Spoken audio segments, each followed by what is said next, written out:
Nicole. Welcome to Unloose the Goose, episode 56. I am joined today by four geese. We've got Jack Spirko from the Survival Podcast, Xavier Hawk from Byron.com and Baseline. We've got somebody on as a guest today, Jon Dowie from Dowie Farms. Hey, Jon, say hi since nobody knows who you are. Yeah, man. What's up? I'm Jon from Dowie Farm. Jon, tell us a little bit about yourself and how'd you end up on this crazy stream here? You forced me, strong-armed me into it, really is what happened. At a point of a gun, actually. I'm in Tennessee right now. No, I'm in New Hampshire, one of the pseudo-free states now, I think is what we say. I'm up here just farming away, trying to be an agorist, trying to avoid the system as much as possible. I've watched the show quite a bit. I'm excited to be on. Been a listener of Jack, friend of Jack's for a long time. And yeah, I don't know, just excited to be here and, talk about agorism and liberty and whatever other things we're going to cover today. And I'm a microgreens farmer and I sell barrels. I do whatever I can, basically, to not have to work for the man. Awesome. Okay, well, today we're going to talk about like cutting through the noise and how you get your head right despite all the chatter around us about things that we shouldn't be paying attention to, but sometimes it's hard not to. Before we do that, though, we're going to talk about a few other things as usual. And we'll start with, what are you drinking? What do you got, Jack? It's called Sobil. It's basically the generic Albertsons version of LaCroix, but it actually has flavor. Oh, neat. That's kind of cool.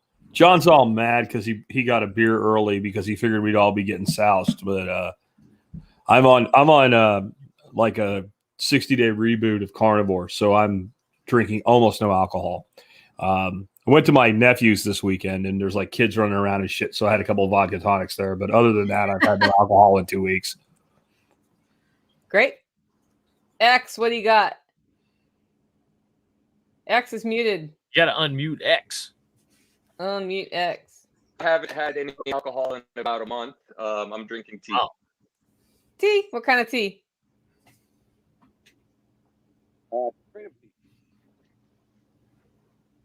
He's matrixing out. Okay, Jon, what do you got? I'm drinking an undisclosed, clear, low-carb beer that I will not disclose the name of until I get some funding from Anheuser-Busch. It's Michelob Ultra. Put it in a Hornitos glass because I like tequila, so we're going to pretend. That sounds good. I heard Jack mentioning Yinling the other day, and Yinling actually makes a decent low-carb beer now. Really? Yeah. Low-carb-ish. It's like 2.3. No, it's the same as the Mick Ultra. Yeah, it's pretty low. This is not necessarily Mick Ultra. Well, I've got a beautiful red cup given to me by my neighbor friend Jenny, and it's full of sparkling water because I'm kind of doing what Jack's doing. It's not quite carnivore, but I am on a pretty strict. I lost 6 pounds last month. Awesome. 6 pounds in one size. So I'm gonna see if I can do that next month too. That's awesome. Is Xavier leaving? He's probably gonna go get closer to his internet or something. He's gonna show us the outside. It's like in another town. Okay, well, now that we know what we're drinking, let's go into news. This should actually be better. Can I hear you better? No. This should actually be better. Oh, it is a little bit better. Yeah. Yeah. All right, cool. Really? Yeah, go sit near your Wi-Fi access point, and it's amazing how much better your internet is. When you're close enough, you can feel the tumor growing. I then love, you're close enough. I love your background. It's a beautiful plant there. So this one came out. There's a lot going on in the news cycle. Like we're about to have the shutdown because they won't raise the debt ceiling and all this other crap going on. But this one I thought was really funny. The CDC director, said potential loss of unvaccinated healthcare workers creates a challenge. Oh, no. It creates a challenge. What challenge? Well, here's an example. Your geniuses, where your favorite football team comes from in New York, have decided that they're going to fire, supposedly today, all the healthcare workers that won't get the vaccine. Yep. That's somewhere between 77,000 and 83,000 people. So the genius governor of the state of New York decided, I know, we'll replace them with National Guard troops. You know how many National Guard troops, all of them that there are in New York? 16,000.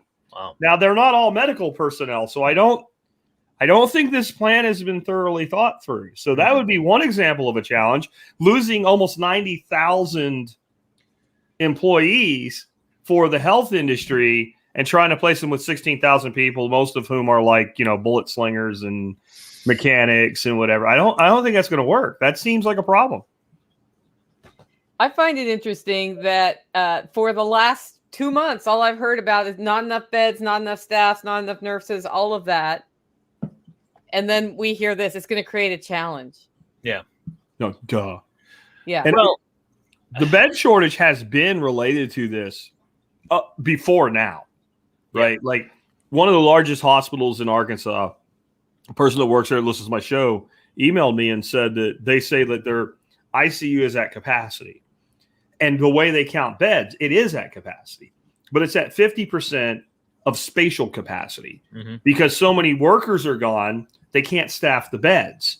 So they're really at half capacity and they're calling it 100% capacity. Yeah. Well, even then it's like it's a misconception on what capacity is. I think Americans, just your regular American, or as I like to call it, a Good Morning America American, they think like, oh, ICU beds, there's got to be 150 of them in a hospital. There's like 16 or 12 or some low number anyway, maybe 20 in a very large hospital, right? I mean, it's really not a massive amount of beds anyway that we're talking about. And then if you cut that down to a certain amount, like 8 or 10, it's really not a lot. And I mean, even before COVID, you were always hearing about emergency room staffing being low. I've known emergency room nurses and doctors that are always like, I work 16-hour shifts or 12 hours. I work all the time because there's only 2 of us on or whatever. I look at this in a different way a little bit. I mean, she might pull the trigger in New York and be a lunatic. I mean, she's not very stable, most likely. I know she's buddy with the dictator in Erie County, who has deemed me a second-class citizen and decided I'm not allowed to attend football games there. So if you follow the NFL, which I did up until about then, they've taken this carrot and a stick approach, right, with their players, where they're using this, all these onerous, requirements to get them all to get to a certain number of vaccinations to about 80%, right, with the players and the staffing. And do they give a shit really if 80% are vaccinated? Like, does the CDC really care if us tax cows are vaccinated or not and safe? Like, they don't give a shit. They just want to sell vaccines, because I mean, if you look at Walensky's history, she's a Harvard person, which we all know is just a funding situation for Pfizer and all these huge pharma companies. So really all this is a funding situation for pharma and a way to sell vaccines. And, so if you can get all these NFL players to vaccinate, you can take those people and you can take the dumb people and go, look, all your heroes are vaccinated. You should do it. Well, if you can take this carrot and a stick approach with smarter people that work in hospitals and go, look, 80% of these people are vaccinated now. Now you can take that example and go to your smarter segment of society that seems to be a little less vaccinated, right? They're finding out that your actual educated people are a little less vaccinated. And I hate to use that word vaccinated because we all know I've actually started training myself to call it the COVID shot, not the vaccination. But anyway, I'm failing right now. So now they can use that. Now they can use that segment as an example, via this carrot and stick approach. So I don't really think they give a shit if 80 or whatever % of these hospital workers have taken the COVID shot. I think they're just trying to get to a number so they can use that as an example to this different segment of society to sell more vaccines, because that's really got to be their goal in the end. I mean, I think we've established. Pfizer executives have to make their forecast accurately, right? Yeah. Like we can't have them missing earnings. That could crash the stock market. I think John's right, and I think some of it's a head fake. Like supposedly 77, 83,000, whatever number you believe, are going to get fired today. Yeah, I haven't seen any reports of them actually being fired, and I'm wondering if they pushed a rate to the end and said, will you blink? And I think that's what we all need to start doing. That's what I've been saying. Nobody should resign. None of this shit. If you don't do this, you have to resign. no, bitch, you have to fire me. And I want you to sign this piece of paper right here that says that I'm in otherwise good standing and you've chosen to fire me only because I refused medical treatment. Make sure you sign that, Karen, in HR, and I want it notarized, and then I'm going to go see my lawyer. And I don't know if you'll win with your lawyer, but I mean, that needs to be, if you're going to fire me, go ahead and fire me. And I don't, I ran some pretty large companies. There was never a company that we could have survived if 30% of our workforce just left. Right? Yeah. Right. Especially when you think about, well, who are the people that won't get vaccinated? The people that aren't afraid. Right. So we're probably a bigger percentage of the workforce. Yeah. So it's probably more than 30%. Like you could say like vaccination rates in Buffalo are 65%, but probably of working people, it's probably much lower. Yeah. So how can any company, how can anybody survive with half? I got to believe 70,000 freaking healthcare workers. That's got to be like half the healthcare workers in the state. Yeah, Can you really do it? I know you could say you'll do it. I know you have the power to do it. But can you do it and not have, like she said, a challenge, Nicole? Do you think it's a challenge, or do you think it's it's a giant game of chicken, as near as I can tell. It's a giant game of chicken, and some people are folding because they're so scared of losing their income that they finally just fold. I know people have done that. I talked to somebody else, though, and I'm keeping it anonymous on purpose, who works in the emergency room in a hospital network that mandated before any government mandates came out. And they told me that they just didn't say anything when the announcement came out, and then they didn't get it, and they didn't apply for an exemption. And the day before it was about to go into effect, they were granted an exemption for religious reasons, having not applied for one. It was a doctor, and the person gave notice anyway and left and went to do something else where that doesn't matter. Yeah. And so they ended up losing somebody because of that situation, but it just sped up the person's plan to already build something different anyway. They were going anyway. But it was interesting because the networks are not oblivious to the problem, right? That they're going to lose the staff. And so then you get, the example is somebody got a religious exemption they never applied for.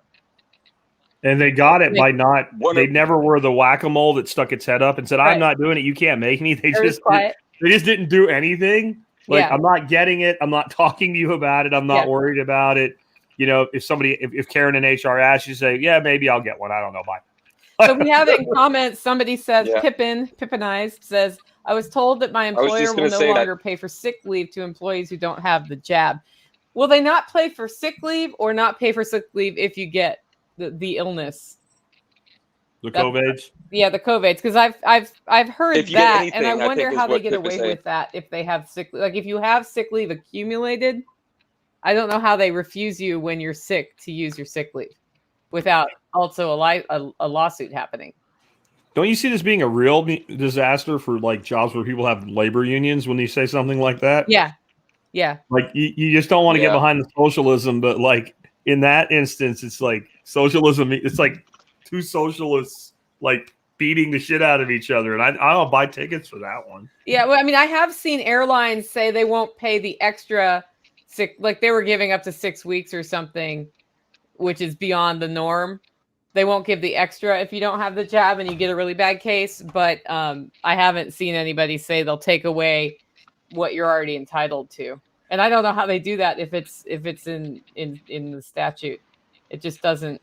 I mean, I haven't been in a job where you get sick leave in a really long time. So like what's ever. Yeah. What's sick leave? I think the point there is my first job in college. Yeah. Got sick leave there. Yeah. That was the last time because it was always like PTO, and so you either got sick or you went on vacation. After X wanted to say something. What? X wanted to say something. X, it's time for you to pipe up. We're gonna be quiet. They were just doing some creative enforcement. Like nobody's gonna. It seems like you said before, they've got a chicken and egg situation. What the fuck? I hear him. Okay. You can hear me? I don't hear him. Yeah, so it seems like there is, like you said, a chicken egg situation where they're saying, oh, you have to have these mandates. Did you see that the NBA, like 30% or more of the NBA is saying we're not going to do this? A lot of the players. So that's making an issue for the whole. Like all these players are coming out and saying, yeah, we're not going to do it. and not Makes the because we like the vaccine orange. Yeah, yeah. So they're going to try to do it coercion, ways to coerce you into it, like what Hypnotize was saying, where, oh, we're not going to pay your sick leave if you don't get it. But all of those things are illegal. You cannot enforce medical tyranny on anybody. And sure are trying. Yeah, so I have a buddy that's works at a like a waste treatment facility or something in Ohio, and his kid tested positive. His kid's like 12 or something, so huge threat there.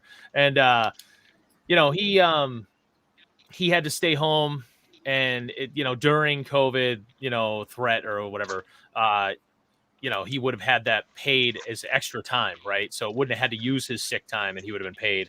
And I think they are a union. Can't remember. Anyway, now he has to take this week off, and it's part of his sick leave. But I guess my solution to that person that asked that question is just don't tell them you have COVID. Just tell them you're sick, and then they have to just use your sick time, right? I mean, so like if you have sick time and you have COVID, and they're like, we're not going to pay your sick time because it's COVID and you don't have the COVID shot, then don't tell them it's COVID. Lawsuit. Right? You can have the flu, except nobody gets it anymore. Yeah. Just tell them you have a bad cold. Yeah. Then you're telling the We truth. had the flu here like a month You're not ago. even We lying. Yeah, had the exactly. flu. Yeah, you're not even lying. Legit. I have a common cold. Yes. That wouldn't be lying. I have COVID-18. That's a good one. I mean, I do think though, like the overall thing, like what they're saying, it could be a challenge. I think they're starting to like signal that there is a point where they'll tap out. Yeah. Because I think right now the odds that you're going to get somebody who's not vaccinated yet to be like, you know what, I've changed my mind. Exactly. I'm going to go get a vaccine, right? But now we could be getting some help from the vaxtards, right? Because there are people doing what's called a bootleg booster. Because the potato salad in chief came out and said that you all need your boosters, right? So then the FDA said, whoa, time out there, Not yet. We make that decision, not you. And the decision they came out with is if you're high risk or over 65, get a booster. So then some of the booster tards want their booster. So they're like going, like you can go into like Walgreens or Albertsons Pharmacy or whatever and be like, hey, I need a COVID vaccine. And they'll just give you one, right? So they're going in saying they're unvaccinated to get the first vaccine, which is actually the third vaccine. And that just seems like it has stupid written all over it. But I don't know. Maybe that'll falsely inflate the rate, right? Like total count. So then maybe that'll get some pressure off of us. I don't know. Yeah, that makes sense. I actually think I know I'm someone pretty who sure did this. that they're inflating the numbers. I don't know why Yeah, I'm you would pretty be sure they're so inflating keen numbers. to get the booster when you believed all the experts up until now, and the FDA is actually saying, not yet, we don't know if that will make you sick. Yeah. Didn't you listen to the senile old man, Nicole? And then the CDC is like, never mind that. You need it anyway. And the guy that has been on the advisory committee of your vaunted bureaucracy for 34 fucking years has now quit because he doesn't like your bullshit. Yeah. Yeah. But no, nothing to see here. Yeah. I don't get the enthusiasm. At some point, it's like you guys have been throwing these experts up in my face and saying that my own analysis of the studies I've read isn't good enough and I need to trust the experts. And I'm like, what happened to trust the experts? Well, they changed their mind now. Yeah, it's not the narrative they want. And excuse me if I don't think an elected president who doesn't seem to be able to string two words together when asked a question without a teleprompter is the one I'm not going to listen to. Yeah, out of all those people, even a lot of really stupid ones, I'm really not listening to him. Right. He's hard to listen to because you don't know what he's saying. It'll be interesting to see if they back this shit off. What did you say today? They're walking. So today was the deadline. It'll be interesting to see what her excuse is tomorrow, because there will be an excuse tomorrow. There'll be some bullshit that comes out tomorrow. I mean, it won't be Cuomo, doing his weird, won't be as eloquent. There won't be an Emmy issued because of her speech tomorrow, but there'll be some walk back tomorrow. And, it'll be interesting to watch that happen and watch the apologists. She already did the Jesus plea. She went to, I don't know if you saw, John, she went to a church. I don't watch any of this. She went to a church and she said that I need you to be my apostles to the unvaccinated. Wow. And Jesus would want, I'm not adding anything to this. Like, Jesus would want you to get the vaccine because it's a way that you show that you care for your fellow man. Wow. And you should thank God for the vaccine. And she's like wearing a little, instead of a cross, she was wearing a little holy relic, necklace, but it literally said vax. Wow. And there's like a whole line of jewelry and shit like that now. Like wearing like they vaxxed and wearing like that thing that like girl in the bar you'd pick up in the late 90s, whatever name on. Yeah, exactly. But it says vax. That's great. So one of our listeners and watchers right now commented that being in Australia, I'm more concerned if the vax rate gets too high and the unvaxxed will be totally locked out or in the minority. So like in the United States, we have the option, so far we've had the option of actually not getting vaccinated while having, the propaganda machine doing everything it can to encourage us to do it and coerce us. But in some places, like in Australia, they're actually creating legal ramifications for the people who don't. So what do they do? I don't know. Italy's worse. Italy, if they won't even pay you. Like, they don't fire you, you just stop getting the paycheck. I think if you're in Australia that's right, at this point, that's right. I don't know. Yeah, it's hard to get out of there, right? So I mean, we're 2 episodes away from Thunderdome and Tina Turner in a bikini. But if over in you get Australia to right now. 75-80%, you still have that 10%. And I guess what you're looking at is that 10% have to help each other. But there's a bigger thing here. Just because somebody has the vaccine does not mean they're not sympathetic to your right to choose what goes into your body. I was just on a road trip for 3 days, and I talked to people of all political backgrounds in 4 states, and zero of them gave a shit about what I choose for me. Some of them thought, I would be better off if I get it, but they never questioned my right to choose. And I think that because the narrative has been so far the other way about mandate, and you're an asshole if you don't get it, and it's your fault that it's mutating and all of those things, that we think that's what the predominant opinion is, and I don't think it really is. Yeah. I think it's regional. I think, like the people who push back on me with the mandate stuff are from the Pacific Northwest. Sure they are. Literally, right there. Obedient. And they've been miserable for 2 years over there with the way the government's reacted. And they want you to be miserable too, or they think if you're compliant, their misery will end. They believe in the deal with the devil is going to work. But I wonder, like, do we, and I say we, I don't really mean these 4 people here. I mean, we as the, I'm not going to do this side. Do we need to stop being dicks? Because, like, I just in my show today had to deal with somebody being a dick to one of my guests because my guest was vaccinated and had a reaction to the vaccine and was explaining what happened to her. Like, I want the vax crowd to say, you know what, Jack, we think you should get vaccinated, but if you don't do it, we respect your opinion. This guest, when they were coming up and they were saying they were going to do it, I told them, I don't think it's a good idea.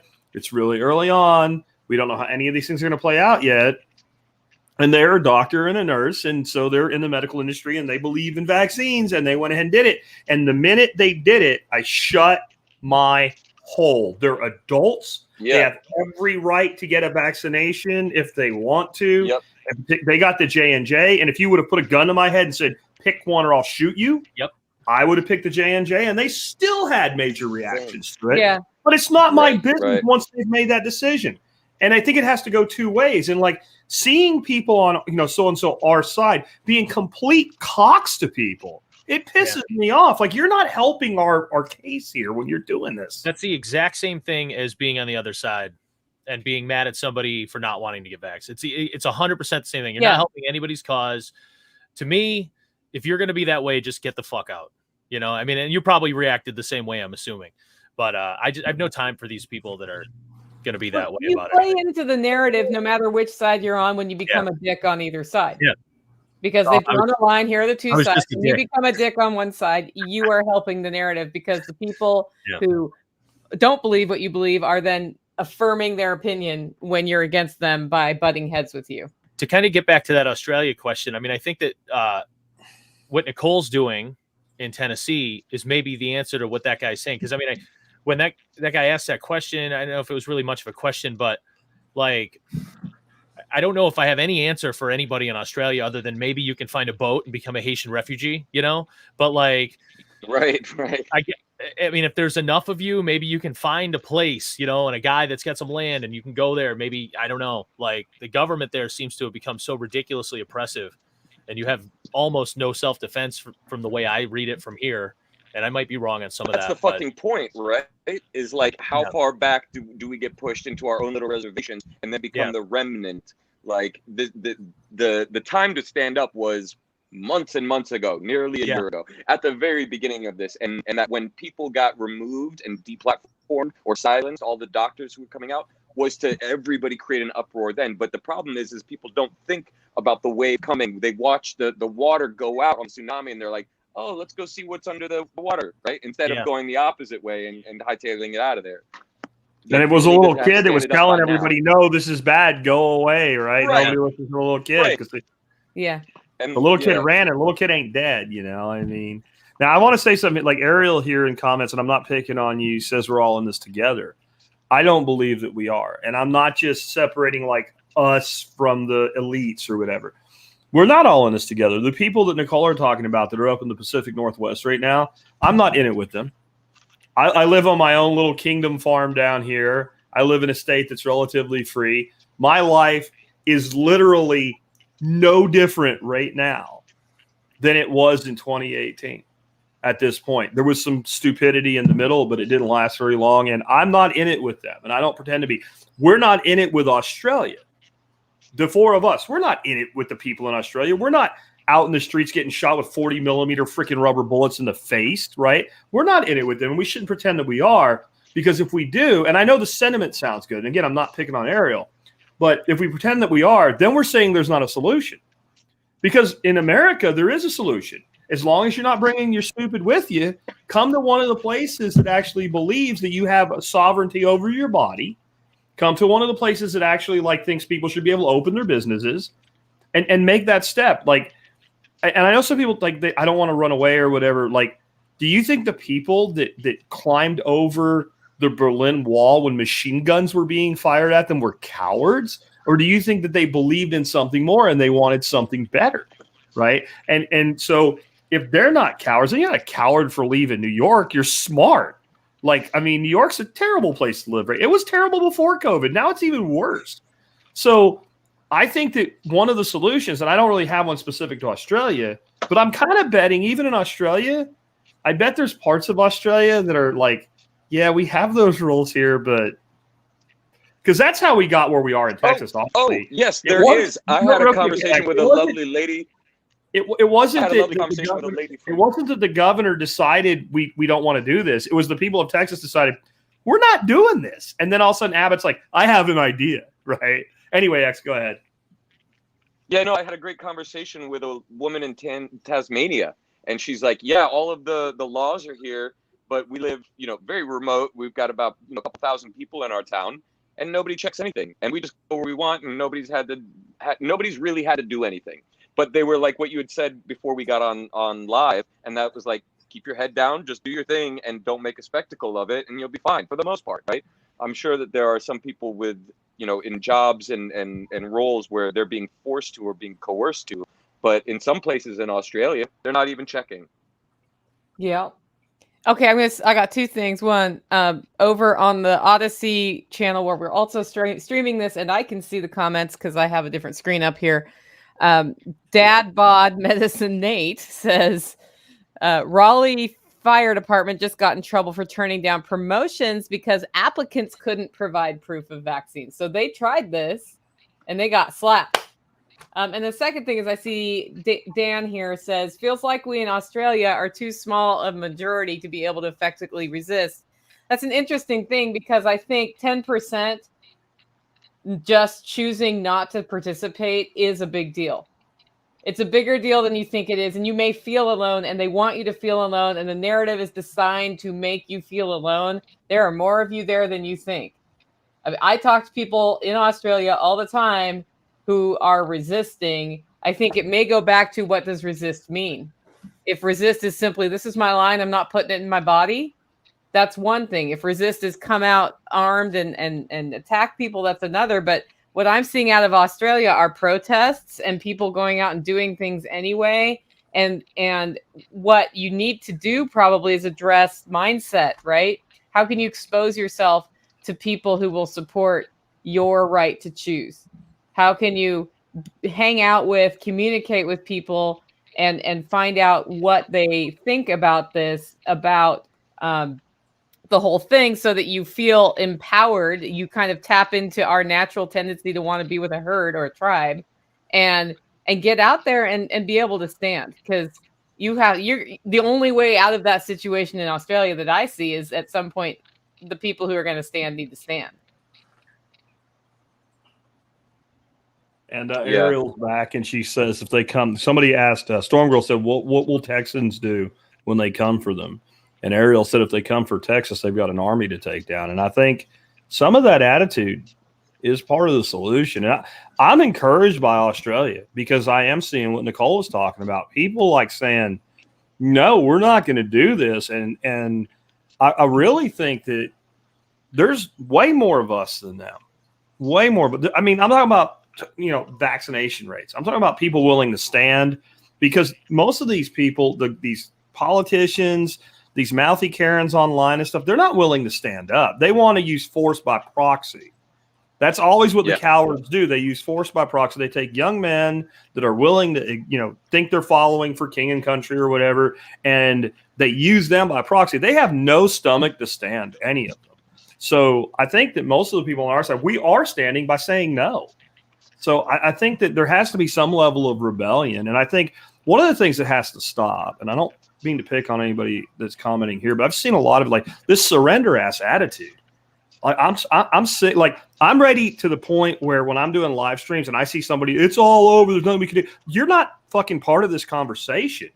I don't have time for your shit. If you believe that, go jump off a fucking building or something. Like, don't bother me. Like that attitude, and then you think you're the resistance. You might as well go become a mass Karen, because you're not helpful. Like, just like we don't want to be dicks to people, we also don't want to be like surrender monkeys, which I only know that from The Simpsons. Dowie, what do you think? About anything? I don't know. Yeah, I don't know, man. You're up there in live free and die world. What's it like up there? It's not anymore. I think about, that whole live free or die thing up here. It's wavering. I'll be honest with you. Like, I've thought about if I want to do I'm a season ticket holding Buffalo Bills fan. At least I tried to not be. And then I fucked up on my phone trying to cancel that shit. So that's a whole long story, but we won't get into that. So now I just sell them at a loss. But so if I want to go to a concert ever again, which I do like to do, if I ever want to go to a comedy show ever again, which I do like to do, or a football game, which I'm whatever, who gives a shit anymore. I'm going to have to go to Texas, I think, because every single one of those venues now is requiring a vax passport. Right now, I do support business owners' rights to do that. That's fine by me. However, I just think that it's a little different now. Like, especially with the football game thing, that's an Erie County decision. That wasn't a Buffalo Bills decision necessarily. That was, above them. I think that's bullshit. But whatever, that's up to the team to resist, and they didn't do it, so they can fuck off. But, all these concert venues and stuff requiring vax passports. I mean, I've come to the point where I think that if I'm going to ever do anything fun again that I like to do other than work, I'm going to have to move to Texas, maybe Tennessee, live next door to Nicole. I can't live in Florida. There's too many. We might be closer to that. I'll keep you in the loop. Oh, yeah. Trust me, I know. So at least on my end, I know. And I mean, I like living up here. I like the heat, but I'm not a fan of the excessive oppressive heat, So it's like I have some obstacles. I don't have mobile customers for my business. Air conditioning is a beautiful thing, Dowie. but not to get what's up? Unless it's really loud. Air conditioning is a beautiful thing, right, X? Yeah. Yeah, unless like it's that really firework. loud. Yeah, unless it's really loud right behind your camera. But there's a lot there. Yeah. I mean, it is what it is. I had a segue into the main topic at some point, and I Not had, quite yet. I had a second beer and forgot it. One more thing. So I chose this article because a director at the CDC is pointing out it's problematic if you lose all your healthcare workers, which is setting the stage to not lose all your healthcare workers. And we're right at the cusp of the Pfizer-Mectin research that's going on for this new pill that they're coming out with. Yep. So we may be like coming over a hump here with that whole thing, right? Yeah. Pfizer-Mectin is coming. Pfizer-Mectin is coming. Pfizer-Mectin. The reason Nicole's calling it that is like Pfizer has this new drug that you can take if you've been exposed to COVID, and it's supposed to prevent you from actually getting it, or at least keep you out of the hospital. And the active thing in it is strikingly similar to one of the active components in ivermectin. Yeah. So ivermectin doesn't work. It's horse paste, even though the guy in 2015 that invented it, or found it actually, because it's naturally occurring, won the Nobel Prize for how many lives it saved. Human lives, not horse lives. But now Pfizer-Mectin is going to replace it. It's just wonderful. Yeah. Yeah, I was cracking up when I learned more about that. I thought it was going to be like hydroxychloroquine with zinc that they were trialing, but that's going to be Johnson & Johnson's. It's going to have chelated. It's going to be HCQ with chelated zinc, and they're going to put some bullshit in it, and they're going to say that this mitigates the risk of taking hydroxychloroquine. Yeah, it'll probably be like oxygen or something, That's hilarious. Okay, well, you're sure giving them a lot of deference there. I doubt that they're going to actually do anything other than produce more and more vaccines and push that. And there's so few people who are incentivized monetarily to get that, but they happen to be in very high positions. And there are doctors but X, you don't know the magical thing about Pfizer-Mectin. You have to take it every day forever. Oh, right. Okay. You have to take it every day forever. And how much does it cost? And it's going to be $10. $5 million. $100 a pill. I don't know. But wait, no, to you, it's free. Free. There you go. It's free. Wait, no, what did I hear today? Just tell all your friends. But we need to raise the debt ceiling to make it be free to you. That's some liberal commentary. Literally free. Bullshit. It's not literally free. We're all paying for this shit. Literally free would mean it fell out of the fucking sky and no one paid for anything. Right. We're going to have to move on soon and talk about meditation and shit, because Dowie's about to snap a gas. I know. I was just about to do that. Oh, I just run here. Oh, what about you just brought up a segue for the debt ceiling and how we're going to be broke in a month as a country. Every time I go to we're already broke. I ain't worried about it. No, so as of October 1 or something, we're going to stop paying veterans, right? Because we haven't raised the debt ceiling, so we can't approve a budget. Isn't that what's about to happen? Close the parks and so on. I got my Bitcoin. Yeah. I'm good. Yeah. Every time I go to Jack's event, that's a debt ceiling crisis. That seems to be true. It is. Yeah. Right around, that's why he plans it that way. Yeah. I don't know about y'all, but every time they do the government shutdown thing, I'm like kind of the Liberty lady in me is cheering, because then you see what the government doesn't do. It's like, okay, has anything changed? It's a bummer for the people who don't get their government assistance checks, but basically, has anything changed? No, they've just barricaded the state parks. Why'd they do that? I don't know. Which ends up costing them more money to do. Right. Yeah. Good time. Yep. I don't know. Yeah. Okay, so with all that noise going on, let's go into that. There's a lot. So one of the reasons I like all of the Gaggle is you all analyze things in ways where I see a different perspective, right?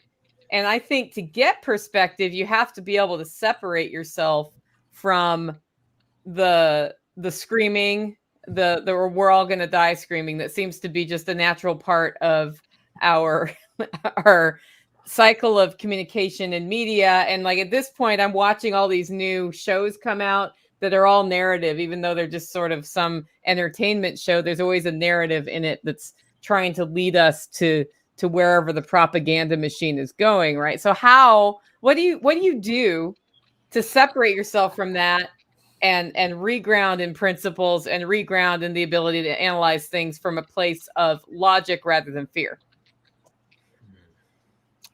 Who's going first? Can I start? Yep. Yes. Yeah. So I just presume the worst outcome possible and say, okay, I can fucking accept that, and let's just go and just assume that everything's going to collapse and there's going to be a Mad Max scenario and a lot of people are going to die. And I just use that as my base operational, function, and then I go and say, what would I build if that were to happen, and and make sure that it works for if that doesn't happen as well. And that really just covers all my bases, because if the fucking sun is going to fall out of the sky, at least I know what I'm doing. And so then I'm not surprised by any of this bullshit that I read every day on the news or produce for the audience. It's just, that just happened and we kind of expected it, right? So let's just keep on going. And that's my approach personally. Okay, that's a good one. Dowie, what do you do? So, obviously, I think we all a long time ago probably watched the news, right, and all that horse shit. I shut it down years ago, and I totally shut it down at one point, and I totally walked away from all the information streams at 100%. I listened to some select podcasts. They weren't really news-based. They were just informational and whatever. And I focused on my own business and just did that for a long time. But then I realized I was probably doing myself a disservice by not paying any attention whatsoever to anything ever happening in the world. So I found this guy via somebody in Telegram told me about this guy. He's like a Japanese American dude. I think he's an accountant.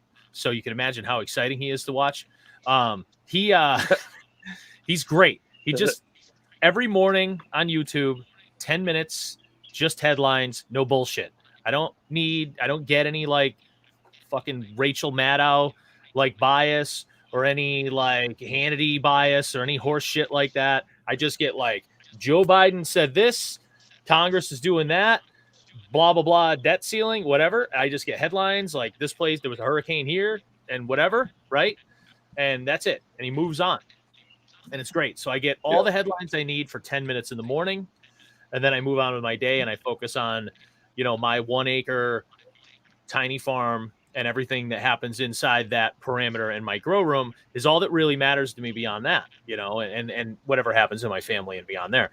So I've managed to filter out the bullshit that way. Now, obviously, beginning of COVID was a different animal because we didn't all know what was going on and we were trying to consume some information, right? So, we watched some other stuff for a little while and maybe 4 weeks until it got repetitive and stupid. And then everybody, all my friends on Facebook started worshiping Cuomo. And I was like, that's a minor crime family. He's the fucking worst. He's going to finger blast a sheriff in an elevator at some point. Like, trust me. He killed all these grannies. It happened. Imagine that. So, yeah. So he's the worst person on earth.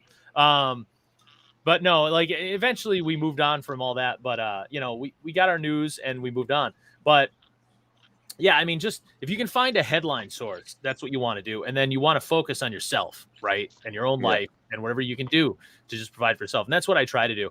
I like Xavier's assume the worst approach because literally that's what I do with everything in my life personally is I just go, okay, like we just got this new customer in my business. And I just every day assume all the crops are going to die.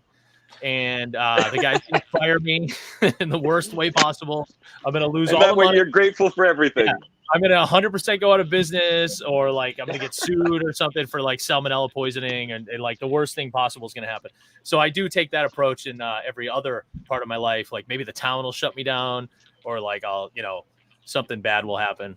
And I do it for that exact reason. Like I assume horrible shit is going to happen. So I'm mentally prepared for when it does happen. And then when something good happens, you're like, let's have a party, man.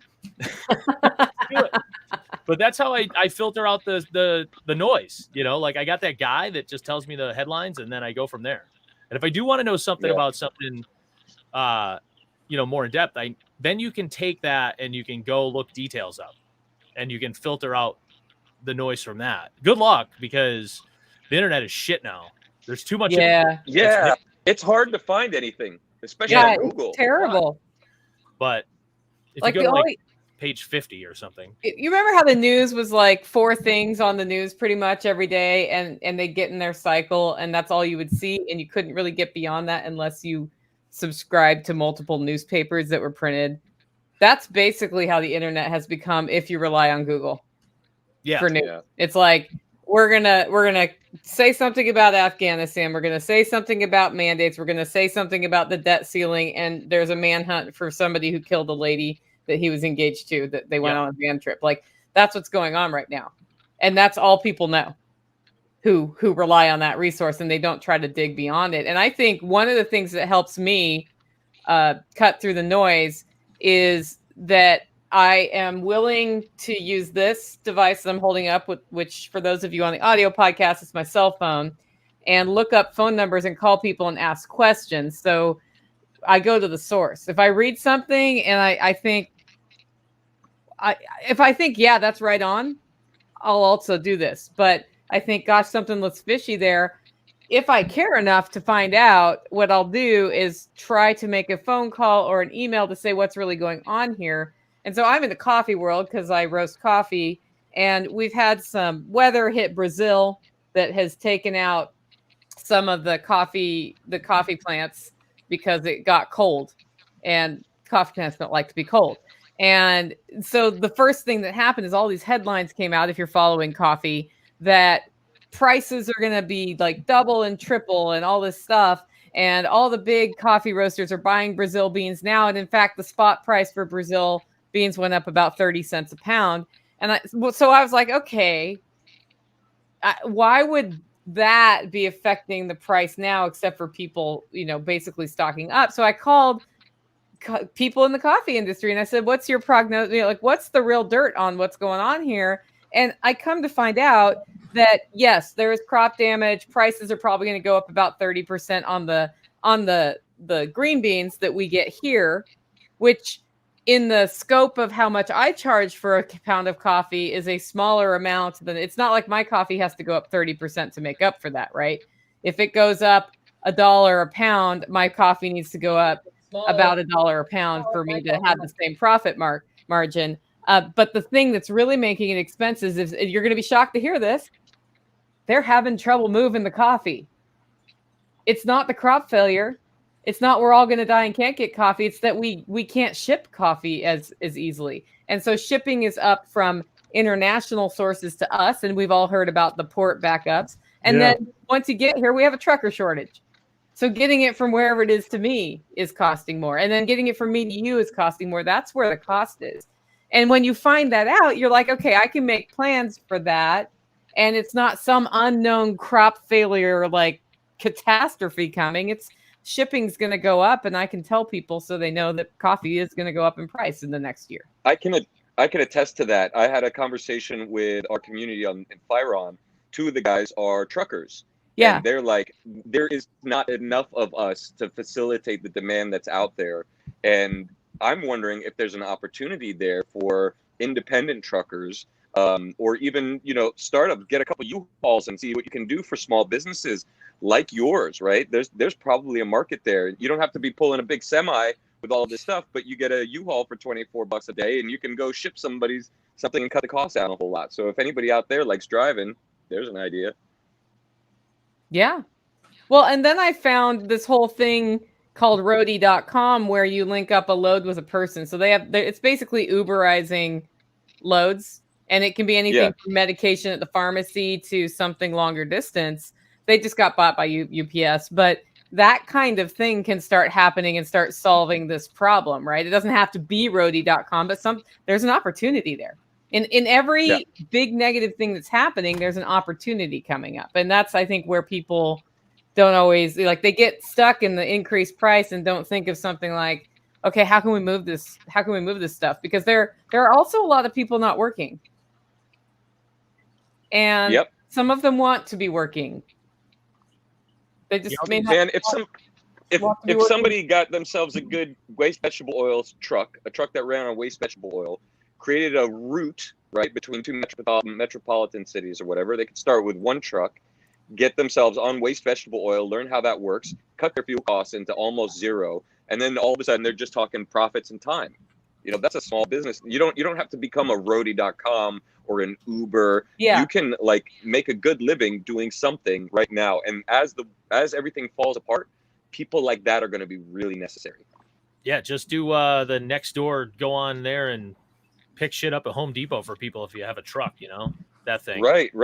Yeah. I just, every time my business slows down, I'm like, I have a truck and a trailer. I should just do that. But then and then my business picks up and I go, Then your business stops slowing down, right? But I'm glad I didn't do that. No, there was a guy here who did that. He had like a small box truck and a sign on it that said, you know, I'll move a load and a phone number. And I watched it over 5 years go from a small box truck to a bigger truck to a semi. Yep. And it was just because he was getting all the business, and he, awesome. you know, Yep. from, I like, had a really good writing friend on the side. Yep, I had a real good friend in Western North Carolina. He started off with one truck, and he's like, I'll just empty your house if you need to get rid of stuff, you know, 1-800-JUNK or whatever.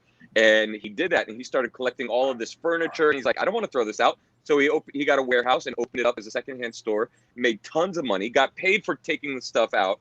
And then he also figured out, oh, if I'm taking metal, like he took other people's trash, they paid him to take their trash, and then he turned it into a bunch of different businesses. He did like super well and grew into like a number of warehouses, and he just focused on one area, and he was going to move to different cities, but then he got a motorcycle accident, and that was the end of him. But he was a real good dude, and like there's the need out there. There are so many things that can happen that can start at a local level and expand. The smells of Always Sunny, by the way, what you just described.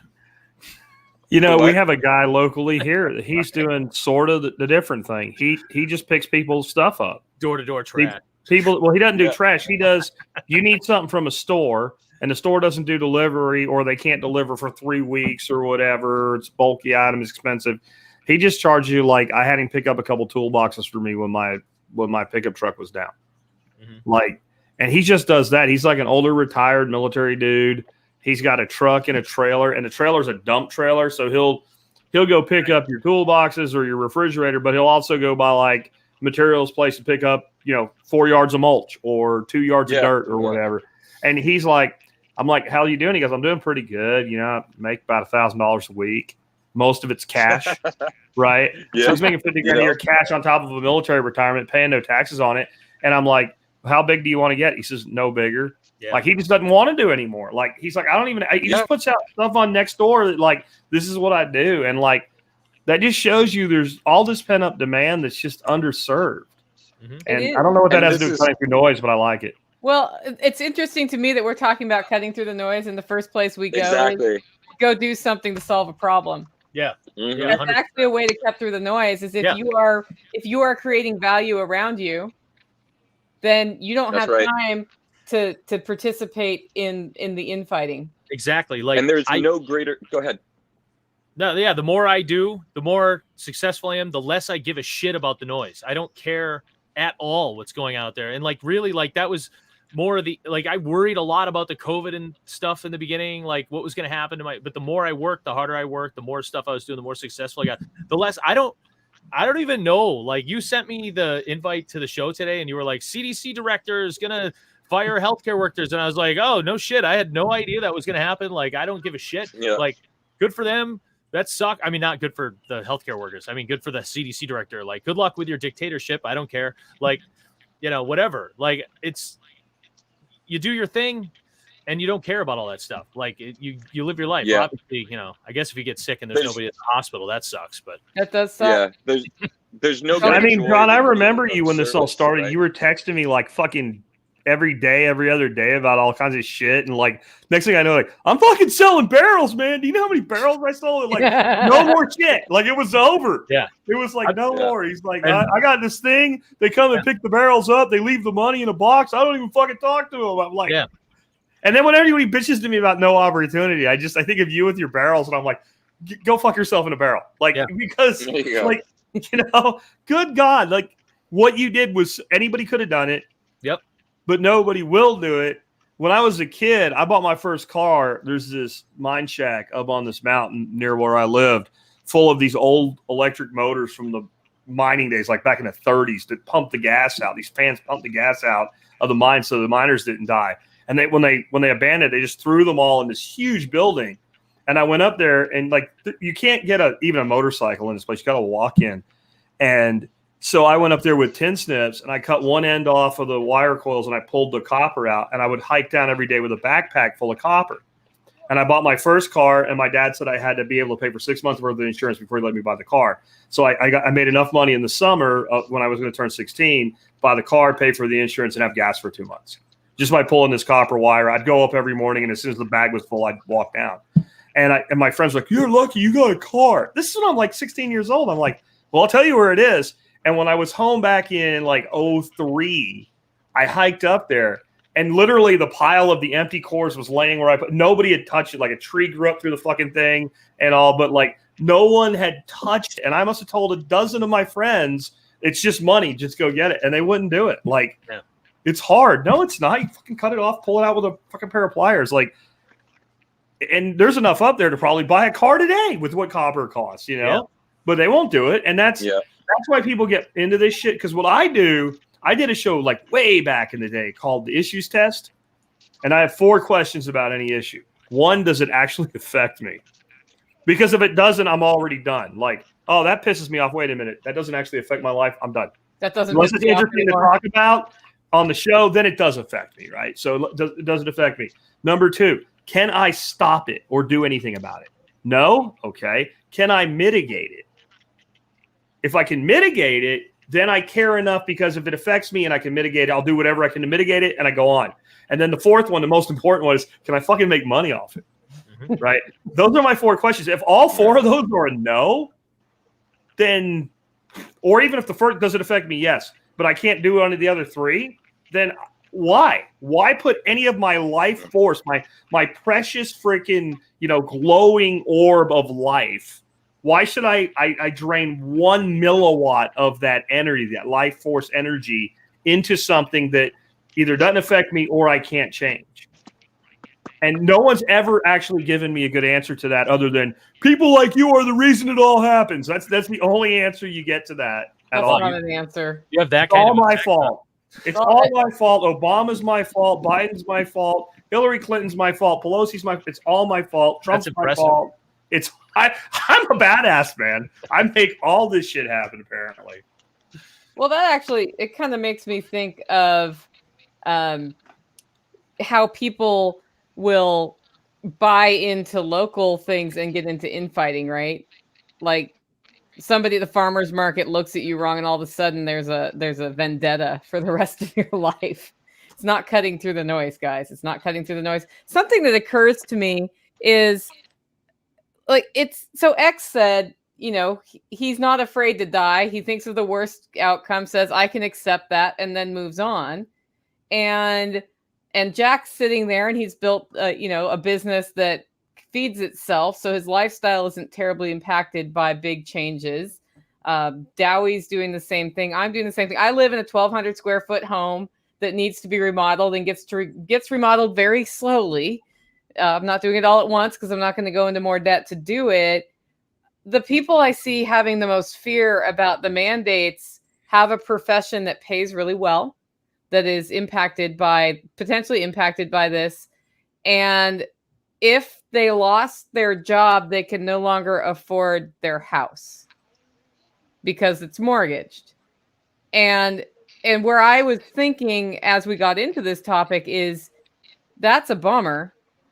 But right now, you can sell your house for a lot of money if that happens.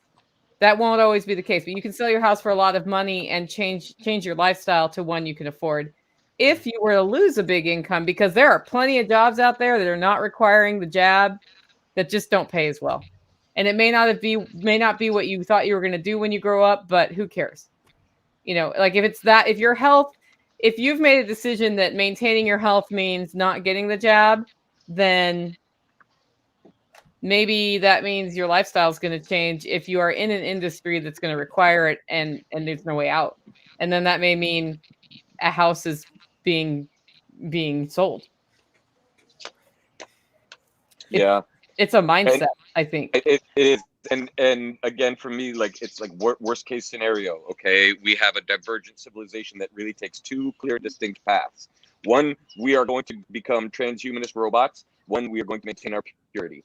And the transhumanist robot camp is going to make life as technologically astounding as possible, and you won't have access to it. But who really needs to fly in a drone copter or whatever it is? Like, if you're happy being on a farm and being natural, like, God be with you, right? Dad, Jack, are you muted? I guess I was. I want my jetpack. I want my jetpack. You're probably man. going to have to learn how to build one or buy one on the black market. Can I have a jetpack? You know the song? The jetpack song. It was written in the 70s. Tim something's the guy's name. It's called "Where the Fuck Is My Jetpack," and it's awesome. Now I'm gonna have to look that shit up. Yeah. Okay. Well, are we done with cutting through the noise or anything else? I don't think. You had some stuff on there about like on the outline that was more about the spiritual side, or did you? Actually's got something. Yeah, and I think it's actually a good segue. Of what we could talk about. We don't have to. Okay. But yeah, getting a head break is important. Next, what do you got? Somebody said, God, I want to feel joy, right? And God gave me service. And then I complained. And then I found out that service was joy. And I think kind of to sum it all up is when you are in service to others, you're not concerned about yourself. When we're depressed, all we're really thinking about is ourselves, our problem, whatever it is. But when we go and do service, that ends depression because you stop thinking about yourself. And then you can apply that same approach to the problems of the world, right? If you just figure out what's right in front of you and what you can do to serve that and demonstrate your love in action, then you're feeling love, you're feeling gratitude. You're not worried about what's supposed to happen or what's going to happen. And then just keep doing that. Makes sense.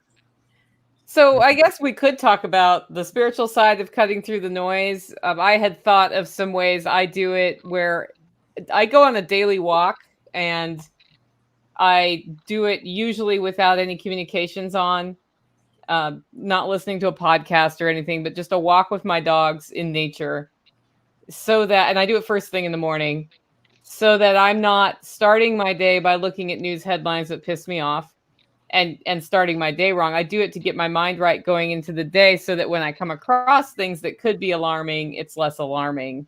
What do you all do to get sort of that get your head right thing? Well, I used to watch Miyagi Mornings in the morning, but then that shit stopped. I'm not really kidding. I guess I'll start. He actually did text me and say it was his therapy. Yeah, people put a lot of weight on you and shit, man. It's really good. I did. I started before the baby. I was like, okay, I've got to start some morning routine to get my head straight. And I was like, morning coffee, pet the dog, and I was putting YouTube on and watching the Clearview Tax guy that I mentioned in the comments there. And then I was rolling right into Jack's Miyagi Morning because it would be live right about then. And then I was ready to just be fired out of a fucking cannon about then. So it was good. And that was how I was doing. That was my morning routine. And that's about all I have. I'm terrible at routine. So I'll be the first to admit, like, the best I can do for meditation or routine or whatever is like, here's a cup of coffee. Here's a YouTube video. Good luck. Right. And that's all I've got. Like, I'll tell myself, I'll walk the dog every day at 5 p.m. It's never going to happen. It's like the second I'm done with that, like my ridiculous, like ADHD or whatever the hell it is, or whatever goes on in my brain just takes over and I have 1,000 things I have to do and I just go. And then at about sometime between 2 and 5 a.m., I wind it down and then I fall, I pass out, and then I get up and do it again whenever I wake up. So I really need, I guess what I can do from this segment is take some tips out of this. So I can't really give any advice. X, what do you do? I get up and I laugh at the apocalypse by doing baseline. And I found that doing that makes other people happy and they laugh, and that makes me feel really good. It kind of gives me the discipline, like what you were talking about, John. And then And I've actually been going to like Bible fellowship, which is something that's new for me. Like for 30 years, I haven't done that shit. And I've been praying a lot. That's kind of where it's been at. But laughing at the apocalypse, that's the fucking joint right there. I need to call out Odyssey. Are we on Odyssey right now? Yeah. All right. Yeah. I need them to get their shit together and make their thing work on my LG smart TV so I can add baseline and things that are on Odyssey that work better on Odyssey. I know it's on YouTube, right? Also, It's on Telegram. No, I don't have it I on need YouTube because they. Oh yeah, they that's kicked me off. that was one of my problems. I need that to work on my smart TV so I can watch it on 75 inches of glory on part of my routine. Okay, what the hell? All right. Like, and I can't even get it to work on the web browser. It drives me. And so there's a bunch of shit that I was going to add to that routine that was only on Odyssey, and I couldn't do it. And that kind of dropped an A-bomb on my morning routine. Anyway, He's on Float too. Yeah. I do. I posted if everything. I on can't Float. get Odyssey to work on an LG Smart TV, Float is not going to happen. It might. Yeah, who knows? I don't know. Try Telegram too, because you can stream it from Telegram. Maybe I'll try. Mm-hmm. Jack, what do you do? Well, I watch Baseline most mornings. I really do. I sit Really? down on the couch. I have my cup of coffee. I listen to this crazy guy here and have a cup of coffee. And Dorothy leaves to go get the kids. So I have pretty much peace and quiet except for him gabbering. And I plan my day a little bit, but I don't dig into any of the crap that early. Yeah. I figure out maybe some things I want to talk about on the air. So that's in my head. And I go outside and I take care of the ducks. And then I'm down to 2 cups of coffee a day now. And I have my second cup of coffee. I sit on the porch and I wait for the kids to come home. And then my 2 grandkids come and hug me. And then I don't really give 2 fucks about anything after that for a while, That's like one of the greatest things in the world is having your grandkids come see you every day. So that's pretty badass. And, taking care of animals, I think to me, that's a huge thing. I do it as much for what we get from them as for what they give back. And I mean, like in this type of thing, plus like what they do on the land and seeing that's pretty amazing. And then when I really need a break, I go fishing. I either go fishing or I go stick an arrow in something. And, when you find that part of yourself that is the predator, that was what made our human race possible in the first place. And you're doing that thing that I think that we are built to feed each other, and we are built to feed our families. We are built to feed ourselves. And, I love to hunt with a rifle and all too, but like doing it with a bow is different. Like it's a lot more personal. It's a lot closer to that original predator that we are. And I think fishing is the same way. You can catch more fish with a net or a fish trap or whatever. But when you've got that one little bitty thin line, connecting you to this animal whose whole life, all it's ever done is know how to swim and evade and get away. And you're fighting that fish on a line. Those types of things to me, I don't give a shit about any of this at that point. And some of it we have to care about. But I think the big thing is to have points in time that we separate from it, right? And if we don't take those separations, it becomes overwhelming, and it becomes like these people. I don't mean to put any specific group down, but I will. Like the Trump supporters on Gab, like everything's the Arizona audit. Like everything in their life is the Arizona audit and Wendy Rogers and this one thing, and he's really coming back in November now. And it's like the only way you can even think that is to be completely obsessed with it. And I'm picking on them at this moment to make an example because it's funny and you can laugh at it. You don't see yourself in it. But like we can all do that in something, right? Like if you're living for this one talking head or something on Fox News, like don't stop, hug your kids. If you don't have kids, hug somebody else's kids, be a big brother to somebody or something and get out and find it. Maybe it's not fishing and hunting for you. Like, what are your things? Find your things and embrace your things. Yeah, that's right on. And everything you mentioned besides the killing of the animals is service. You are serving your animals and they provide you with as much joy as you do them. Like the act of service is what makes us feel good. We are in love at that moment. We are demonstrating love in action. We're not receiving it. We're doing it. You love your grandkids and you're showing them that by showing up.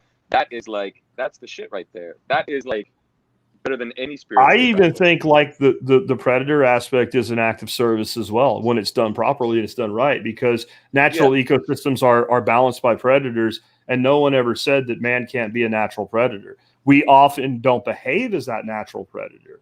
We take more than we need. No true predator takes more than it needs for itself, its family, its pack, its pride, whatever. But when we behave the way that we're supposed to, we're as native to this planet, we're as natural as a being in the wilderness of this planet as any other life form is. Just because we're highly adaptive and we can behave recklessly doesn't change what we are and what our true nature is. We're part of this planet. And I think a lot of our problems come from separation from it, by not accepting that that's why we are. This idea that like being a vegan, like I'm not going to pick on vegans, but it's a luxury. Being able to eat tofu turkey is a luxury. I mean, if you thought that way 300 years ago, guess what you were? Dead, right? Like this is a modern luxury, this idea that we don't need to be as natural as every other creature on the planet. We are, we're designed to behave a certain way, to be a certain way. That doesn't mean we have to be this way toward each other, but it does mean that we know, like lions don't walk around killing other lions, right? Yeah. And and if I'm a lion, I don't mess with you unless you come to my cub, and then I'm gonna fuck you up, right? But they are going to go kill that gazelle, every other day to make sure their pride eats. And I'm not saying everybody go hunting. I'm just saying accept that's what you are. And if you don't accept that's what you are, you're going to be in denial of who and what you are. And there is no way any being can ever be happy living in denial of what it is. That's right. It's primal. And I think that there is a correlation between people who have a primal experience of life and the jab rates. Nicole, what about you? What's your spiritual practice? Oh, I have a lot of them. Two things I do. One, I have moved to getting up really early in the morning when it's quiet so that I can appreciate that. But I also 5 or 6 days a week, sometimes 7 days a week, will schedule from when I'm up until noon, everything. And I know that sounds psycho, and I'm not that kind of person naturally. If I do that, I get to noon and everything's done that I needed to get done, usually. And it's because I just didn't waver. And then I can do the more creative things in the afternoon. And what that makes me have from a cutting through the noise standpoint and from a reset standpoint is I don't end up in the afternoon with the deadline hanging over my head like the monkey on my back. That makes me feel bad because I know I'm not going to get it done by then. I get all of that crap off of there. And I also am brutally honest about what I can get done in a day. I'm getting better at that. So that makes a huge difference. And the other thing is just prioritizing self and physical thing, like taking care of me, which can be exercise. It can be making time to do nutritional things. I've realized that where I'm happiest or where I get the most enjoyment is with people I love and doing simple things here on my homestead. And, I don't need to go skiing in the Swiss Alps, although I'd gladly do that once. I don't need to do that every day, right? It's not, in fact, the people I know who are in that situation are miserable.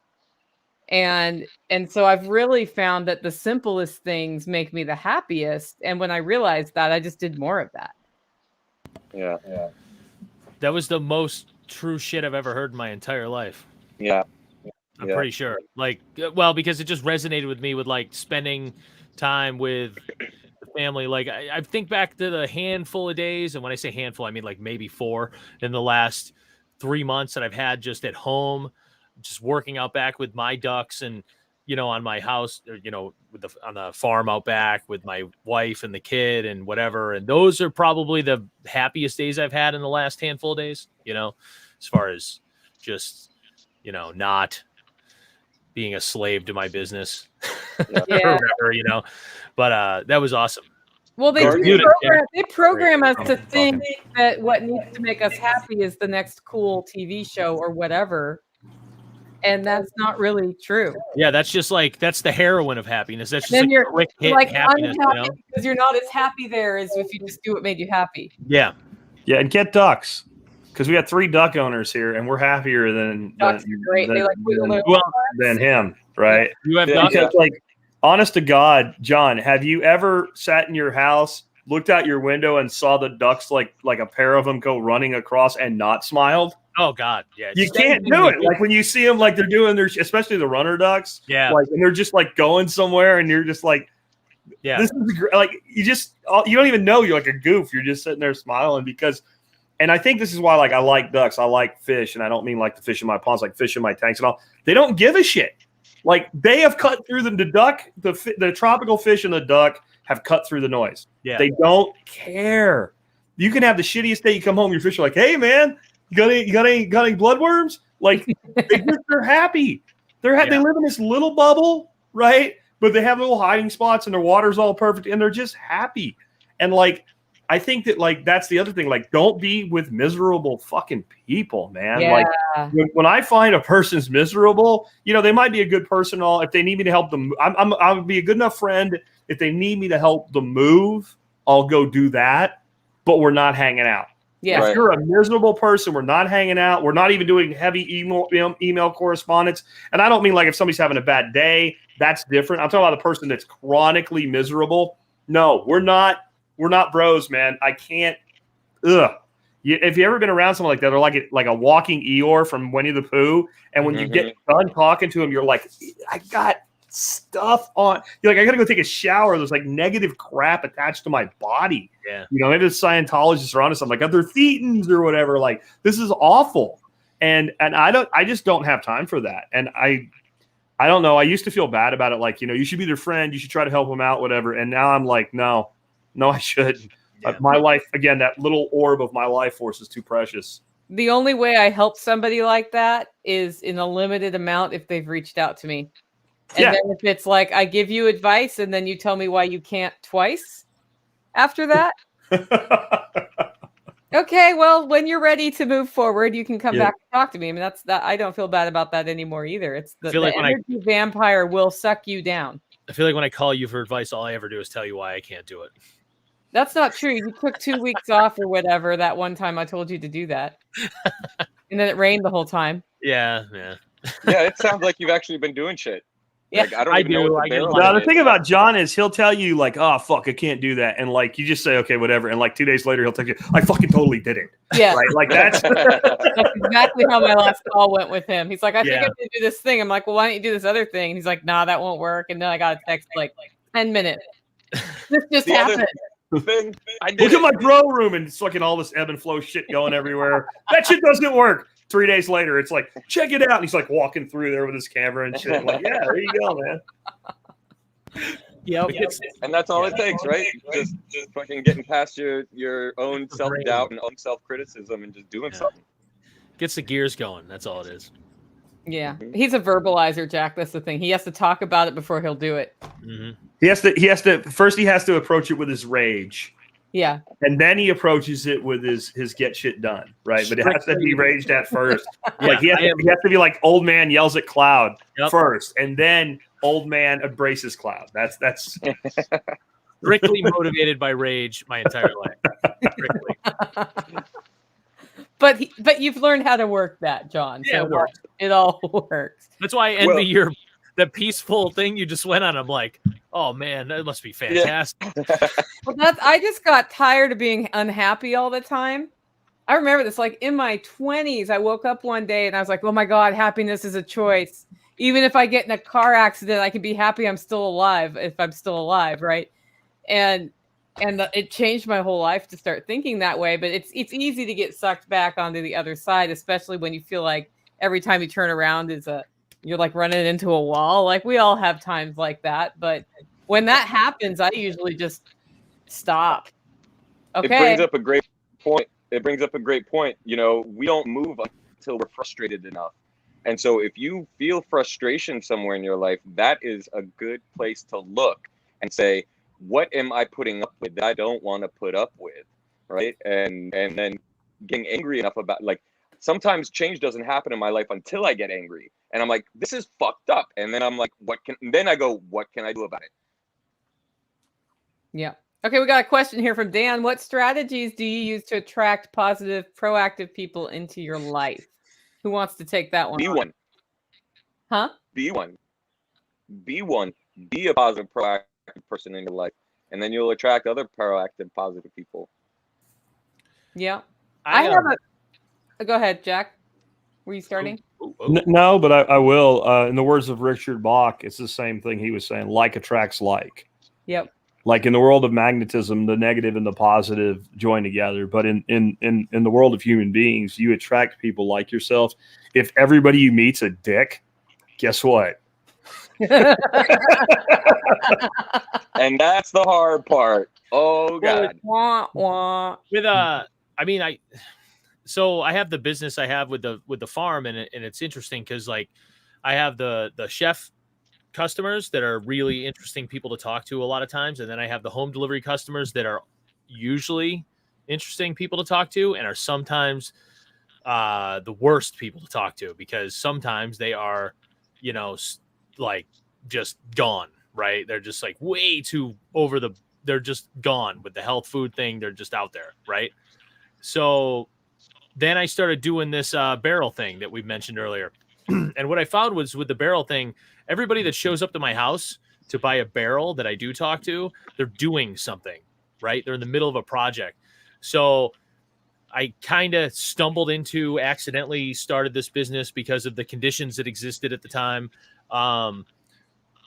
that brought these people to me every day that are in the middle of a project that's interesting to me. So I think that if you want to interact with people that are more like you, you have to just kind of create these situations in your life that are going to put you in the right scenarios where you're going to, you know, interact with those people. Does that make sense? Yeah. I think it does. I mean, I have a whole method I went through when I realized I had too many negative people. I listed the 20 people I interact with the most, and they included family members, friends, and people I professionally interact with. And then I put a positive next to the ones I feel good after I interact with them, a negative if they make me feel bad, and just a dot if there was no change. And then I looked at the list of negatives and I decided, is it like it's temporary because their mom just died, or is there something about this person that is sucking my energy? And if it was the second one, I instituted boundaries. And sometimes those boundaries are, I don't actually talk to that person anymore. Sometimes it was a conversation. This has to change. If it doesn't, I don't talk to that person anymore. And some of them changed. And when I started being that purposeful about it, when I realized I was kind of in a bad network, it totally altered, because I knew where the source was. Because a lot of times you'll be like, it's negative, it's negative, it's negative. And you'll be mad at Sally, but it's really Harry who's causing the problem. It's just that Harry's bitching about Sally, and so you're putting it on Sally. But Harry's the problem, because if Harry's the one bitching about it all the time, Harry's the problem. I was muted. I did the mute thing and I screwed it up. I've done the same thing with my family. Like, I love my brother. We are like, you cannot get more polar opposite politically. You can't. Like, we've great discussions in general, but it's like, he is a 100% communist. I am a 100% agorist, right? And we agree on some things occasionally. Like, I'm like, this government's bullshit. It's a 100% in control of the, you know, the corporations are 100% in control of it. And we agree on that, but then all the agreement ends right there, right?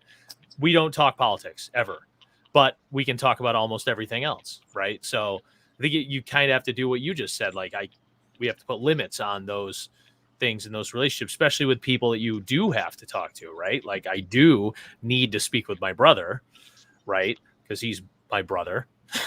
So, but maybe if it's just some guy, you know, and he's a total commie, maybe you don't need to talk to that guy.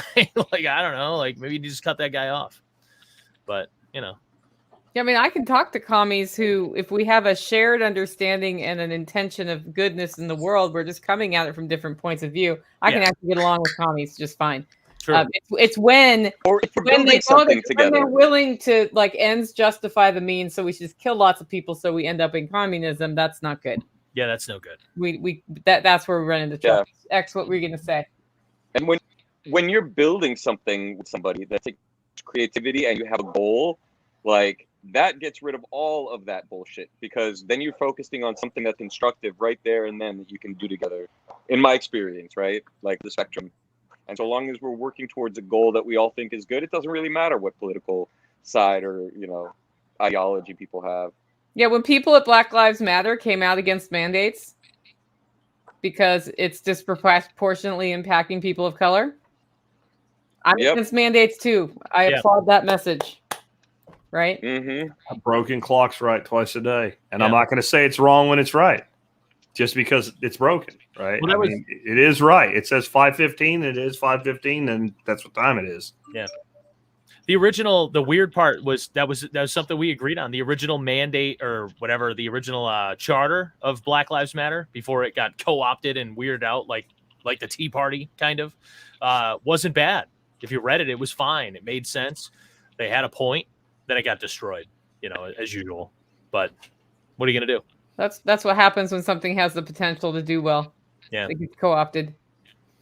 Okay, let's go into Snooker the Goose so that we end on time today. I know Jack wants to end on time, I'm sure, after the week he had last week. I'm all right. Yeah, you're all right. Well, after my 3-day drive, I want to end on time. Nicole, I want the hell out of here. The hell, Jack. I got a steak I want to cook, and I'm going to eat that thing. Anyway, Snooker the Goose. That's where we ask, one goose asks another goose anything they want to. Anything's on the table. I'm going to let you guys tell me who wants to start rather than put one of you on the spot. So who wants to start? Well, I've been wondering since this whole thing fucking started, what's with the barrels, John? What is the barrels? Man, I'm afraid to tell you because I actually got screwed over on the barrels at one point. No, I'm sure that. No, it's fine. I'll tell you. Was it your turn in the barrel? Yes. It's when it went over Niagara Falls. It hurt. Weird. Yeah, I took one to Buffalo. No. So, beginning of the pandemic, obviously I saw the restaurants and that shit got shut down, right? And we had our busiest first week of March ever. And then we went to, a good old goose egg on the second week of March, roughly. Yeah. It was a good time. And probably, I don't know, it was like end of April, May. It was beginning of May. I was brainstorming, trying not to go out of business. And I was going to grow hydroponic lettuce for my home delivery customers. We were shifting to a home delivery model. And I was searching for IBC totes online, and I found some. So I went to pick 2 up from this guy, and I showed up at this place, and he had fucking barrels for days. So we're talking 55-gallon drums and every size from 15 up to 60, right? So all these different sizes. Mostly soda barrels and things, So, he asked me what I was doing. We had a conversation. He's like, what do you you should sell these things. And I'm like, I don't know. He has it stacked to the roof, right? Yeah, I'm and the place is a fucking mess. And I'm like, maybe what's the situation? And he's like, I'll bring you a bunch and I won't charge you right away and you sell them and then you pay me. And I'm like, sounds interesting, but like a drug deal. Yeah, I'm like, I'll think about it, and I got about 5 minutes on the street and I was like, what am I retarded or what am I doing? So I called him and I was like, yeah, bring some, bring 100, and he's like, okay, I'll be there tomorrow. So the wife and I went out to dare the COVID world at the time to get some groceries the next day. And then we came home and there were 400 barrels in our front yard. And I was freaking the fuck out. I'm like, oh my God. So, and this is a Tuesday and I'm like, I don't know what's going on. Why are there 400 barrels here? And I was freaking out. So by Thursday night or so, I had pictures and stuff taken and I put them all on the Facebook marketplace because that's where everybody is now, unfortunately, because Craigslist is unfortunately dead. Although they have an app now, might be coming back. So it's the spammers killing it. Yeah, you're right. You're 100% right. Mm-hmm. So yeah. Offer up. So I got it up on Facebook Thursday, really late at night, like 11:30, 12, midnight Thursday night, right? Going into Friday. And by the following Wednesday, I called him for more.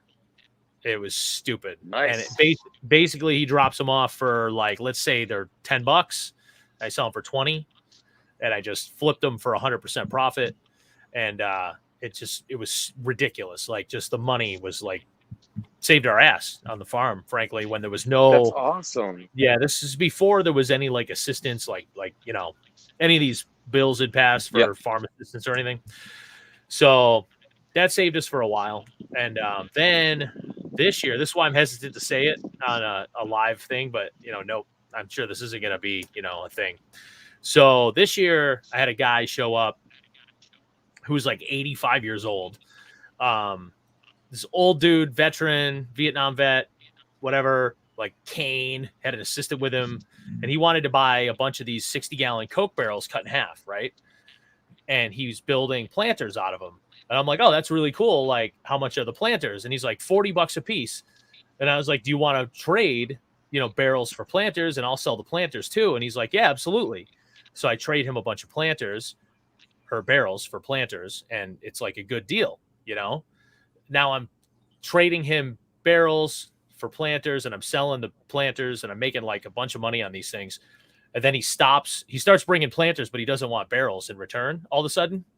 And it's like mid-June, late June. And then all of a sudden I see on Facebook this rando person like 15 miles from me that has this fucking massive stack of the same barrels I'm selling. And the guy that I work with goes to the Coke plant, who he has like an exclusive deal with the plant manager at the time, and goes in and he's like, what's going on? We have a 18-wheeler trailer here and all this stuff. And whatever. Anyway, long story short, the guy went in, sold him this bullshit story about how he donates all his profits to charity, which is 100% lie. And the Coke, the new Coke plant manager is giving this guy all of the barrels from that Coke plant and still charging us for the barrels that we take, which is great. So he cut us out like a lot there, which whatever, but we're waiting. We're just kind of waiting it out right at this point because remember Microgreens Mafia that David and I came up with? Like this goes right into that. Oh yeah, them guys are cutting in on my barrel business. So here's the issue. So the guy I work with went to this guy's house, and the guy is clearly fucking unstable, and he freaked out the second he showed up and was like, "You're threatening me. I'm a veteran and all this." And I'm like, "Oh, here we go." Like I can't say shit to this guy, because he will just play the veteran card instantly and be like, Dowie Farm fucking hates veterans or some bullshit, and I don't need that. So I'm not going to deal with it at all. And I'm going to wait till January when there's a blizzard and there's 4.5 feet of snow here and he hasn't picked any barrels up, and just wait for Coke to be like, will you please come take these away? So that'll happen at some point here. But we have tons of barrels from other supplies, whatever. We have Coke. We have 2 other Coke bottling places where we get them. So it's just one, but this is an opportunity in a lot of places, so it's definitely something. Like if you live in the middle of, I don't know, anywhere but New Hampshire. Anywhere but New England. Let's just say that word. If you're in Montana, you want to just Google Coke bottling plant or something. No, but there's like a shitload of factories and stuff, that like do this. And fruit like Gerber baby food. Yeah. The IBC totes. Yep. Like all of those manufacturers, and to them it's garbage. Yeah, pretty much. And even if you can get it from them for, a little bit of money, it's worth something. So there's definitely just a little side hustle going on there. And it definitely dropped off for me. Like it was real strong straight through till recent. And then, like it dropped off a couple of weeks ago. Yeah, so. Well, and that's seasonal though, right? Yeah, and then Microgreens just went nuts in the last few weeks because we got a huge restaurant in Boston. So yeah, so that's great. Who gives a shit about barrels now? All right, who wants to ask the next question? I'll go. I'll throw it at X. X, what is your favorite rifle cartridge, and why? And please exclude tactical cartridges, specifically like 5.56 and whatever, like sporting rifle cartridge, and why? So I have an old over Mosin. now. Okay. Yeah, no, I have an old Mosin Nagant, one of the ones that there was a lot made in World War II, and they went and tested them, and the ones that shot consistently, they were reserved for the snipers. And so I got that one, the sniper Mosin, and I had it turned into an Archangel rebuild, which is, I mean, it's a nice gun. And I like those rounds just because of how big and beautiful they are. Cool. Okay. Okay, I got a question for you, Jack. Okay. I'd like to know what your favorite hardware wallet is and why. Trezor, because it works seamlessly with the Exodus software wallet. Real simple. Okay. Yeah. But we need a question for Nicole because she didn't get a question. Well, John's the one who's up to ask it too. Oh, that's it. That's it. He's like 300 blackout considered a good one too. Look at him. He's like, shit, I didn't that- know this was a thing. Yeah, I had no idea. I don't read notes. I didn't know. You can ask me. So I got a John. question. What? Besides 762, Jack, is a 300 blackout considered within the range of what you're talking about? Yeah, depends on how you use it. Yeah. You put it in an AR? I mean, I was just trying to make you get. You went old school enough, even though it's a military round. You went. You went. Yeah, I like the 762. Yeah. I got a question. Okay. All right, for Nicole. Do you think that the coffee bean situation is such that people should start maybe buying enough coffee to get them through a certain period of time? I don't think you should buy more coffee. All the than I coffee think that they you can should buy. Well, so No. like, I'm a coffee snob and I like my coffee relatively fresh. So I won't go beyond a 3-month supply of roasted coffee, and I prefer 4 weeks. So I think whatever your window is, you should always have that, but you should have a window, right? Or else, if there is a day when it's out at the grocery store and you get to mail order from hollowroast.com, then you have time for the shipment to get there, which will be slower because the U.S. Postal Service has just announced that they're going to slow down how fast they get stuff from A to B. But no, I don't think you need to go panic buy. If you are somebody who is kind of a prepper, you should learn to roast. And if you're going to store coffee beans, store them green. The other thing is, if you have stale coffee that you stored in a situation where there's no coffee, you now have coffee in a situation where you don't have coffee. I just personally have set it up differently in my life. Okay.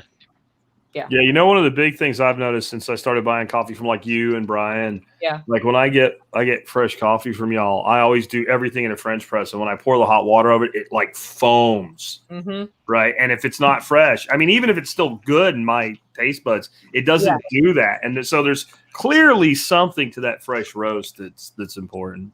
Yeah, and that lasts about 4 weeks, Jack. Yeah. So that's about, that's why I don't keep pre-roasted coffee around to get it out the door faster, because I don't want to send somebody old skanky coffee. And Dan Head's got my favorite round right there. That's that old Swedish round. That round is one of the most underrated rounds on the planet. 6.5 by 55 Swede. I have to say, I love Mosin Nagants. I'm one of those as well. It's a bolt action, and if I'm going to be out hiding on a hill somewhere, I want something that can fire more than one round at a time. Yeah. Okay, let's go once around the horn, promote whatever you want, and then I'm going to go into the quote, and we're going to close it. Let's start with Xavier. Hi, my name is Xavier Hawk. I produce a show every weekday morning called Baseline, and you can find me on TikTok for a little bit. I'm pretty sure I'm going to get removed off of there. Odyssey and Telegram at t.me/Firon. That's PHIREON. All right. Firon.com. Jon Dowie. Hey, I just started a new podcast with a co-host yesterday, Drew Sample. It's being released on my YouTube channel, which is youtube.com/C/Dowie Farm, or just Dowie Farm at YouTube. And it's also available on the Sample Hour. And we're doing that. And then, hey, I'm here. That's about it. All right. Jack. So I'm going to use my promo to promo a friend. Luck the Irish Fishing Guide Service with Omar Cotter. And it shouldn't be called Fishing Guide Service. It should be called Fish Catching Service. The guy's pretty amazing. And he's just now like coming into the modern age and getting his YouTube channel off the ground. He's giving away 4 trips to 4 different people with each of their guides. He actually has 3 sub guides that guide in his service. All you have to do is subscribe to his YouTube channel. Just search for Luck the Irish Fishing Guide here on YouTube. If you're on YouTube right now, subscribe to him. Once he hits 500, that point is where he's going to do it deal. So that's odds are 1 in 125. That's pretty good odds on something like that. And you can take up to 3 people with you on your trip. So that's a $475 fishing trip. And you'll also win a 6-gill rod and reel combo, and that's a couple $100 as well. So just sub to Omar's channel, and he's a pretty cool guy, and maybe you'll win a catching trip. Right. Awesome. And I can attest to the fun of those catching trips. I went on one a few years ago, and Omar's a good guy. If I win, I'm moving to Texas. Okay. Put your money where your mouth is, Dowie. Put your money where your mouth is. We'll take you. Yep. And Nicole. Okay. Well, I have livingfreeintennessee.com where I do a podcast, but I recently sent up an event page that's starting to gather various freedom-oriented, agorist-oriented events that we may want to go to, like Jack's workshop will be on there, not because you can still get a ticket for it, but because you don't want to double book yourself if you're going to that one. Or you may not want to run an event while Jack's event's going on if you're tapping into that same audience. So definitely check that out. I am pushing the Self-Reliance Festival in Camden, Tennessee on October 23rd. Come hang out with us and learn some really cool skills. We just added MIG welding demo, and I'll have a permaculture overview from Mike Vertreese, I'm pretty sure. And we've got a bunch of other cool stuff going on. That's over at livingfreeintennessee.com.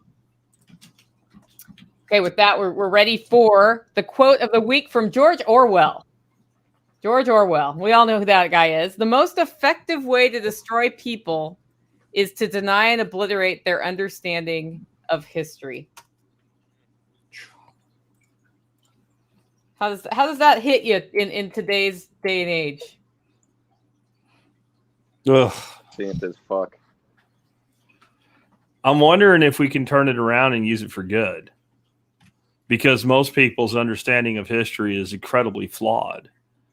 And that's why we like our, co-goose who occasionally joins us, Prof. CJ. Yeah. I can't think of his guy, Dan, whatever his name is, with Hardcore History. Like I think honestly, we can use this to our own advantage, because we look at what's going on now and think this is something new. And all it is they're doing more of it, like tearing down statues and all these things and rewriting history. And we just won't look at the things that offend us or whatever. But this has been going on most of our adult lives. I mean, I can't believe how many things I learned as I got older that I was taught in school, and I got A's on my history test, and I was so proud of myself. And all that shit was wrong, or all that shit was mispresented or misrepresented in some way. And I think understanding history correctly may be able to be turned around and obliterate people's misconceptions about reality. Like, if you actually understand history, you're probably not going to be for communism. Right. Right. If you actually look at the true history of communism, instead of your professor's airy-fairy version of it where he gets to be an elite, because he's probably not actually going to most of the people that are for communism, when it comes, they get lined up against the wall. Yeah. Right. So if you know that, you're probably going to be for it. So it's clear that this is being used against us, but maybe we can, work hard to use it for us, because the past is what it is. And you can change what you tell people about it, but it doesn't change what happened. That's so true. I think about it this way. We look at what's going on, and we're following the steps towards genocide, right? You've all seen that, what the steps are, and we're getting further and further along. That does not mean that we have to finish the steps. And that's where I get a lot of hope, when more and more people are just silently opting out of following that path and of continuing to argue over things that aren't, things we shouldn't be arguing over. Is, the model is there in history, but the model doesn't always go from beginning to end. Any other thoughts before we wrap it up? Well, I think it speaks to our major point of this, our topic today, which is, turning off the noise and all that. Is, we have to understand our history, obviously, and the noise distracts us from what our history was, and what's going on now and what our history is going to be, I guess, if you want to say it that way. And I also think that this is something I'm facing now. You got to homeschool your kids, because they're not going to teach your kids history, and you got to focus on that. Yep. If that's what you're up against. Absolutely. Well, this has been episode 56 of Unloose the Goose, cutting through the noise. Thanks for joining us. If you want to help us out, you can share this podcast with your friends if you enjoyed the topic, and drop us a review at whatever podcast platform you like to use. And then connect with us on social. We're on Telegram. We're on MeWe. We're all over the place. So honk, honk. Have a great evening. Honk. Honk.